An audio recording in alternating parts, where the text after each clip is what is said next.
2024 में एक YouTube channel मत खोलना अगर आपके पास इन 6 चीजों की नॉलेज नहीं है तो, वरना आप भी 90% यूट्यूबर्स की तरह अपनी जिंदगी के 1-2 साल बर्बाद कर लेंगे और एंड में कहेंगे कि यूट्यूब तो लक का गेम है। और इन 6 पॉइंट्स में से लास्ट पॉइंट सबसे इंपॉर्टेंट है, क्योंकि वो आपको सिर्फ एक यूट्यूबर नहीं बनाता बल्कि आपको एक रियल इन्फ्लुएंसर बनाता है। इसलिए वीडियो को स्किप करने की गलती बिल्कुल भी मत करना, वरना आपका फेल होना तय है। तो शुरू करते हैं पॉइंट नंबर 1 से, जो की है 2024 के शुरू होते ही आप लोगों ने एक रेजोल्यूशन तो बना ही लिया होगा कि इस साल मैं अपने चैनल पे इतने सब्सक्राइबर्स तो गेन करके रहूंगा ही रहूंगा, या फिर एक नया चैनल बनाऊंगा और उसे किसी भी हालत में मोनेटाइज करवाऊंगा। लेकिन 1 महीना हो गया है और आपको कुछ भी ग्रोथ नहीं दिख रही है और आप ऑलरेडी गिव अप करने की हालत पे हो। इसका रीजन ये है कि आपको पता ही नहीं है कि YouTube का एल्गोरिदम वर्क कैसे कर रहा है। आप जानते ही नहीं हो कि YouTube आपसे चाहता क्या है और बस एक तरफा प्यार की तरह आप अपनी तरफ से एफर्ट डाले जा रहे हो और कोई रिस्पांस नहीं मिल रहा है। YouTube एक सोशल मीडिया प्लेटफॉर्म है जो कि एड रेवेन्यू से अपनी मेन अर्निंग करता है, और हर सोशल मीडिया प्लेटफॉर्म की तरह YouTube को सिर्फ एक ही चीज चाहिए, वो है कि लोग उसके प्लेटफॉर्म पे बने रहे जितनी ज्यादा देर तक हो सकता है उतनी ज्यादा देर तक, तभी YouTube को फायदा होगा। और इसमें YouTube आपकी मदद चाहता है, आपसे एक ऐसा कंटेंट बनवा के जिसको लोग ज्यादा देर तक देखे और YouTube पे बने रहे। लेकिन 90% यूट्यूबर्स इस बात को नहीं समझते हैं और इसलिए यूट्यूब उनका कंटेंट कभी भी ऑडियंस को सजेस्ट नहीं करता है। इसे एक एग्जांपल से समझते हैं। मान लेते हैं आपने एक नया यूट्यूब चैनल खोला और आपने अपनी एक वीडियो अपलोड करी। यूट्यूब उस वीडियो के टाइटल, डिस्क्रिप्शन और कीवर्ड्स के बेसिस पे उस वीडियो को कुछ लोगों को सजेस्ट करेगा, जिसके बाद वो लोग आपके थंबनेल के बेसिस पे आपकी वीडियो पे क्लिक करेंगे और उसे देखेंगे, जिससे यूट्यूब को ये पता चल जाएगा कि आपकी वीडियो किस तरह के लोगों को पसंद आ रही है। और फिर यूट्यूब सिमिलर इंटरेस्ट वाले लोगों को आपकी वीडियो भेजेगा और फिर चेक करेगा कि वो लोग आपकी वीडियो पे कैसे रिएक्ट कर रहे हैं। यूट्यूब बेसिकली 2 चीजों को ट्रैक करता है, वॉच टाइम और एंगेजमेंट। यूट्यूब देखेगा कि जिन लोगों को उसने आपकी वीडियो सजेस्ट की थी वो कितनी देर तक आपकी वीडियो देख रहे हैं। अगर ऑडियंस उसे काफी देर तक देख रही है या फिर पूरा देख रही है तो यूट्यूब उस वीडियो को और ज्यादा प्रमोट करेगा और ज्यादा से ज्यादा लोगों को दिखाएगा, क्योंकि इस वीडियो की वजह से लोग यूट्यूब पे 7 से 10 मिनट एक्स्ट्रा रुक रहे हैं, जिससे यूट्यूब काफी मोटा पैसा छाप रहा है। वहीं अगर इस वीडियो की ऑडियो रिटेंशन कम होती तो यूट्यूब इसे सजेस्ट करना बंद कर देता, क्योंकि यूट्यूब अपनी ऑडियंस का मूड खराब करके उसे दूसरे सोशल मीडिया प्लेटफॉर्म पे नहीं भेजना चाहता है। ठीक इसी तरह अगर आपकी ऑडियंस आपकी वीडियो पे एंगेज कर रही है, यानी कि लोग उस पे कमेंट कर रहे हैं या फिर उसे शेयर कर रहे हैं, तो भी यूट्यूब आपकी वीडियो को प्रमोट करेगा, क्योंकि अगर आपकी वीडियो शेयर की जा रही है तो लोग बाकी प्लेटफॉर्म को छोड़ के आपकी वीडियो देखने आ रहे हैं, जिससे अगेन यूट्यूब का मेन मोटिव कंप्लीट हो रहा है, लोगों को अपने प्लेटफॉर्म पे रोके रखना। और वहीं अगर आपकी वीडियो पे कुछ ज्यादा कमेंट्स आ रहे हैं तो काफी सारे लोग कमेंट्स का रिप्लाई भी करेंगे, बहसबाजी भी करेंगे और किसी न किसी तरह एंगेज करेंगे, जिससे आपका तो मेंटल पीस खराब हो जाएगा, लेकिन यूट्यूब अपना पैसा छाप लेगा आपको कुछ एक्स्ट्रा मिनट इस प्लेटफॉर्म पे रोक के। लेकिन वहीं अगर आपकी वीडियो एंगेजमेंट लाके नहीं दे पा रही है या फिर वॉच टाइम लाके नहीं दे पा रही है तो यूट्यूब आपकी वीडियो को यूजलेस समझेगा और उस पर अपना टाइम वेस्ट नहीं करेगा। अब आधे से ज्यादा लोग इस चीज को नहीं समझ पाते हैं और वो लगातार यूट्यूब पे अपना कंटेंट डालते रहते हैं, जिसकी वजह से वो ग्रो ही नहीं कर पाते।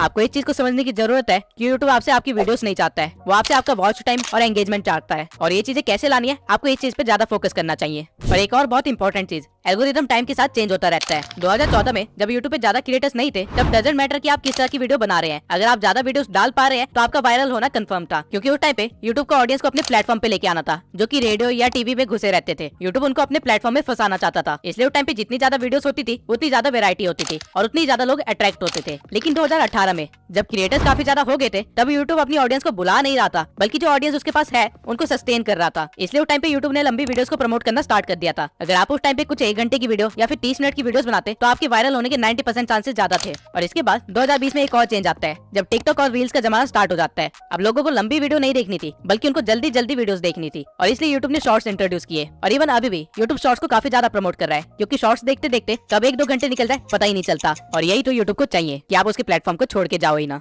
और एज ए यूट्यूब क्रिएटर अगर आप बिना एल्गोरिदम को समझे वीडियो अपलोड करना स्टार्ट करोगे तो आपका फेल होना ग्रांटेड है। लेकिन क्या एल्गोरिदम एक लौता फैक्टर है जो कि आपके फेल होने का रीजन हो सकता है? नहीं।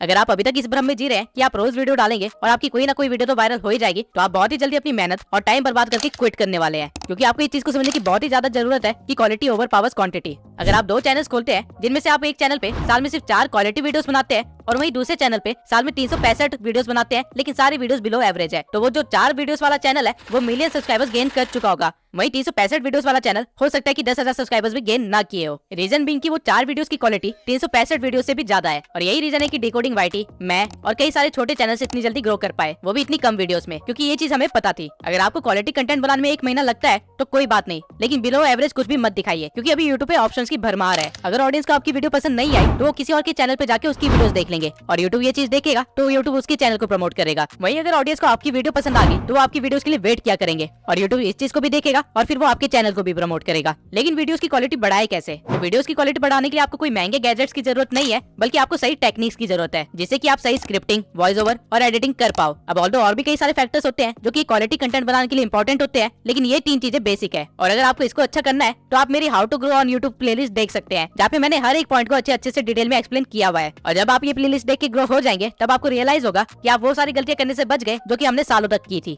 लेकिन सिर्फ क्वालिटी कंटेंट और एल्गोरिदम को समझने से आप अपने चैनल को फेल होने से नहीं बचा सकते हैं, क्योंकि यूट्यूब अगर आपकी वीडियो ऑडियंस तक पहुंचाएगा ही नहीं, उसे इंप्रेशंस देगा ही नहीं, तो वीडियो का आप क्या ही करोगे। अगर आपको नहीं पता कि रिटर्निंग व्यूअर्स कैसे इंक्रीज करे, या फिर न्यू व्यूअर्स को कैसे गेन करे, या फिर अपनी वीडियो को रैंक कैसे करवाए, या फिर CTR, RPM, CPM जैसी चीजें क्या होती है, तो आप एक बड़े से जंगल में बिना मैप के निकल चुके हैं, जहाँ पे आधे रास्ते में आपको यूट्यूब नाम का एक शेर खाने वाला है। SEO में रैंक करने के लिए बेसिकली आपको 3 चीजों की जरूरत होती है: टाइटल, कीवर्ड्स और थंबनेल। और इनके सिवाय अपने SEO को ट्रैक करने के लिए और उसे और भी ज्यादा इंप्रूव करने के लिए आपको YouTube के एनालिटिक्स को अच्छी तरह से देखना आना चाहिए, क्योंकि अगर आपको अपना एनालिटिक्स समझ नहीं आ रहा है तो आप अपनी ऑडियंस को नहीं समझ पा रहे हो। एंड अगेन, अगर आप अपनी ऑडियंस को समझ नहीं पा रहे हो तो एल्गोरिदम आपकी मदद नहीं करेगा। अब सही से टाइटल, डिस्क्रिप्शन और हैशटैग्स कैसे डालते हैं, इसके ऊपर मैंने ऑलरेडी एक वीडियो बना रखी है। लेकिन एनालिटिक्स को स्टडी कैसे करे, उसे इंप्रूव कैसे करे और उसके साथ उसको ऑप्टिमाइज कैसे करे, इसके ऊपर मैंने अभी तक कोई भी वीडियो नहीं बनाई है। तो अगर आप लोग चाहते हैं कि मैं इस टॉपिक पे एक वीडियो बनाऊं तो कमेंट सेक्शन में एनालिटिक्स लिख दीजिए। 1000 कमेंट्स होते ही मैं वीडियो बनाना स्टार्ट कर दूंगा। बस सोचिए, आप सब कुछ सीख जाते हैं और अपने चैनल की क्राइटेरिया को पूरा करने के बाद उसे मोनेटाइजेशन के लिए अप्लाई करते हैं और यूट्यूब आपको रिजेक्ट कर देता है। ऐसा होने के चांसेस बहुत ही ज्यादा है अगर आपको नहीं पता कि यूट्यूब की पॉलिसीज और गाइडलाइंस क्या है। यूट्यूब की नई पॉलिसी के अकॉर्डिंग आप अपने चैनल को 500 सब्सक्राइबर्स और 3000 वॉच आवर से भी मोनेटाइज करवा सकते हैं, या फिर शॉर्ट्स के 3 मिलियन व्यूज से भी। ये क्राइटेरिया पहले 1000 सब्सक्राइबर्स और 4000 घंटे का था और 10 मिलियन शॉर्ट्स के व्यूज। लेकिन यहाँ पे यूट्यूब एक गेम खेल रहा है। आप अगर 500 सब्सक्राइबर्स के साथ अपने चैनल को मोनेटाइज करवाते हैं तो आपको एड रेवेन्यू नहीं मिलेगा, बल्कि आपको सुपर चैट, मेंबरशिप और मर्चेंडाइज का ऑप्शन मिलेगा, जिनसे की काफी कम अर्निंग होती है। आपको एड रेवेन्यू नहीं मिलेगा, जो कि हमारा मेन सोर्स ऑफ इनकम होता है। लेकिन यूट्यूब ने ऐसा क्यों किया? अपने क्रिएटर्स को बचाने के लिए। यूट्यूब आप पे मेहरबान नहीं हो रहा है, बल्कि टिकटॉक ने अपना क्राइटेरिया लो कर दिया था, इसलिए यूट्यूब को भी लो करना पड़ा, ताकि उसके क्रिएटर्स यूट्यूब को छोड़ के टिकटॉक पे ना भागे। और अगर आपको लग रहा है कि आप सिर्फ शॉर्ट्स बना के वायरल हो जाओगे और अपने यूट्यूब चैनल को मोनेटाइज करवा लोगे, तो let me tell you one thing, shorts पे अर्निंग ना के बराबर है अंटिल आपके हर शॉर्ट्स मिलियन व्यूज के ऊपर न जा रहे हो। बल्कि एक शॉर्ट को वायरल करने से ज्यादा आसान एक लॉन्ग फॉर्म कंटेंट को वायरल करना है। लेकिन यूट्यूब ने आपके दिमाग में इसकी टोटली अपोजिट चीज भर दी है, जिसकी वजह से आप काफी ज्यादा टाइम और मेहनत बर्बाद करने वाले हैं। अगर आपको सिर्फ वायरल होना है तो शॉर्ट्स आपके लिए सही चीज है, लेकिन आप अगर यूट्यूब पे एक करियर बनाना चाहते हैं और यहाँ से अर्निंग करना आपका मेन गोल है, तो आपके लिए शॉर्ट्स सही चीज नहीं है। इसके सिवाय AI के ट्रेंड में होने के कारण यूट्यूब ने AI से रिलेटेड भी काफी सारी पॉलिसीज निकाली है, लेकिन इन पॉलिसीज में कहीं पे भी AI वॉइस यूज करने से मना नहीं किया गया है अंटिल आप किसी और की वॉइस को क्लोन करके अपनी वीडियो बना रहे हो। अगर आप 11 लाइव जैसी किसी वेबसाइट से अपनी वॉइस जनरेट करवा रहे हो तो कोई प्रॉब्लम नहीं है, लेकिन अगर आप उसको बोलते हो कि डोनाल्ड ट्रंप जैसी वॉइस को क्लोन करके आपकी वीडियो बनाए तो आपके लिए एक प्रॉब्लम है। सेम वे में अगर आप AI से कोई वीडियो जीरो से एडिट करवाते हो तो कोई प्रॉब्लम नहीं है, लेकिन अगर आप किसी और का कंटेंट उठा के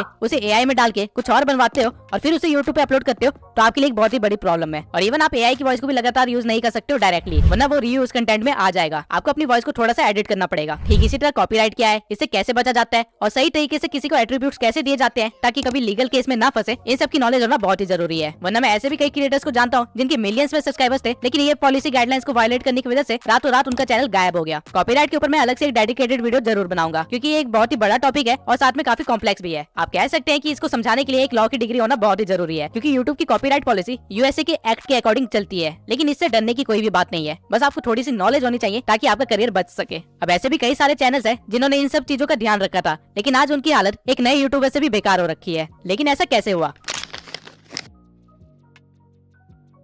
यूट्यूब एक रियल बिजनेस है और हर बिजनेस की तरह यहाँ पे भी कंपटीशन है, और अगर आप अपने कंपटीशन को नहीं भाप पाए तो आपका कंपटीशन आपको खत्म कर देगा। और कुछ ऐसा ही हुआ है जुन्नू की टेक और फैक्ट टेक के साथ। और ये प्रॉब्लम आपको सिर्फ तब नहीं आएगी जब आप ग्रो कर चुके होगे, बल्कि आप जब ग्रो करने की कोशिश कर रहे होगे तब आपको रियलाइज होगा कि आपसे बेहतर चैनल्स आपके बिल्कुल बगल में ही खड़े हैं और आपसे कम्पीट कर रहे हैं। और अगर आपको उनको पीछे छोड़ना है तो आपको कुछ ऐसा करना पड़ेगा जो कि कोई और नहीं कर रहा है, वरना आप भी 90% यूट्यूबर्स की तरह इस कंपटीशन में दब के खत्म हो जाओगे। अब अगर आप सोच रहे हैं कि मैं नीश ही ऐसी सिलेक्ट करूंगा जिसमें कंपटीशन ना के बराबर हो, तो आप बहुत ही गलत हो, क्योंकि ऐसी कोई भी नीश नहीं है जिसमें कंपटीशन ना हो। आप कुछ भी इमेजिन कर सकते हैं और जब आप सर्च करेंगे तो आपको उसमें कंपटीशन मिलेगा ही मिलेगा। तो कंपटीशन से बचे कैसे? इसका सिर्फ एक ही तरीका है कि आपको ट्रेंड के साथ चलना पड़ेगा, एडेप्टेशन करनी पड़ेगी और साथ में अपनी एक यूनिक आइडेंटिटी बिल्ड करनी पड़ेगी। इवन हमारी नीश में भी काफी सारे क्रिएटर्स 5 साल से भी पहले बैठे हुए हैं, लेकिन पिछले 1 साल में एक नया ट्रेंड आया है जिसकी वजह से इन बड़े क्रिएटर्स को भी मुश्किल का सामना करना पड़ रहा है। वो है एडिटिंग का ट्रेंड। ये सारे क्रिएटर्स अपनी फेस कैम वाली वीडियोस को हटा के अब एक व्हाइट बोर्ड पे आ गए हैं, जहाँ पे ये व्हाइट बोर्ड पे सारी चीजें एक्सप्लेन कर रहे होते हैं। लेकिन नए ट्रेंड में जहाँ एडिटिंग के थ्रू हर चीज को एक्सप्लेन किया जा रहा है, उसे ये अडेप्ट नहीं कर पाए, जिसकी वजह से छोटे चैनल्स भी इनसे ज्यादा व्यूज ले जा रहे हैं। और ठीक इसी तरह छोटे चैनल्स में भी कंपटीशन काफी ज्यादा बढ़ गया है, जहाँ पे ग्रो करने के लिए आपको कुछ यूनिक करना पड़ेगा। और वो कोई भी छोटी सी चीज हो सकती है, चाहे आपके बोलने का तरीका हो सकता है, आपकी स्क्रिप्टिंग का स्टाइल हो सकता है, या फिर मेरा एक AI अवतार हो सकता है, लेकिन कुछ अलग जो कोई और ना कर रहा हो। अब अगर आप कंपटीशन से बच भी गए तो आपको वो करना है जो बड़े क्रिएटर्स मजबूरी में नहीं कर पाते हैं